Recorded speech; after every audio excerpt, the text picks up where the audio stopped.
Seven report Mohammad सफर Sewani seven शेरजी Khosa मौला लग लाल हवेली सहता हाउस सेवन में सेठ मंजूर अहमद सहता सिकंदर अली सहता हाजी गुलाम रसूल सहता गुलाम हैदर सहता रोशन अली सहता जिन जी तरफ़ां पंहिंजी मां ऐं पीउ जी वारे जी वाट अल्लाह ख़ैरात जी दावत जे मौक़े ते हिकु अज़ीम आलीशान जलसो मुनक़द कयो वियो। हिन जलसे जी सदरत सेवन शहर जो सरवहाण ऐं सेवन शहर जो मुफ्ती साईं अब्दुल हलीम जिन करण फरमाए।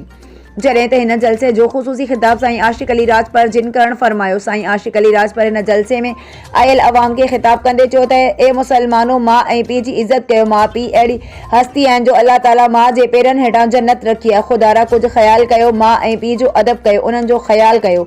जॾहिं त ए मुसलमानो अल्लाह साईं जो हुकुम आहे त अमा नमाज़ क़ाइमु करियो। जॾहिं त साईं हिन जलसे में माउ ऐं पीउ जी अज़मत बयान कुछ नातू पिण ॿुधायूं। जॾहिं त हिन प्रोग्राम जे आख़िर में दुआ घुरी वई जेका साईं मुफ्ती अब्दुल हलीम चन्ना जिन घुरण फरमाई। जॾहिं त हिन प्रोग्राम में सिंध जी मुख़्तलिफ़ शहरनि खां आयल हाफ़िज़न उलमान ऐं सेवन तालुके जे मुख़्तलिफ़ शहरनि खां ऐं सेवन शहर जी अवाम वॾे तादाद में शिरकत कई। जॾहिं त हिन जलसे में आयल समूरनि महिमाननि ऐं अवाम खे सेठ मंजूर अहमद सहता उन जे भाइरनि तरफ़ां लंगर पिण करायो वियो।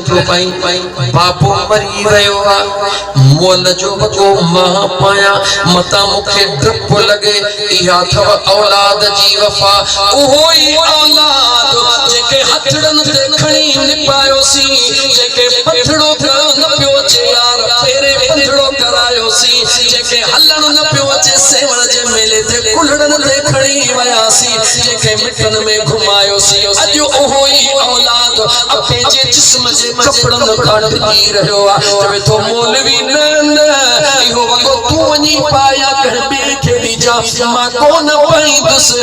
अरे मुस्लमान अखियूं खोल जेकॾहिं दिल पर जिस्म जो टुकड़ो बि अपे सां इते वफ़ाई नथो करे दे ख़बर पियो अहिड़ो यार तुंहिंजो दुनिया वारो अचे तोसां वफ़ा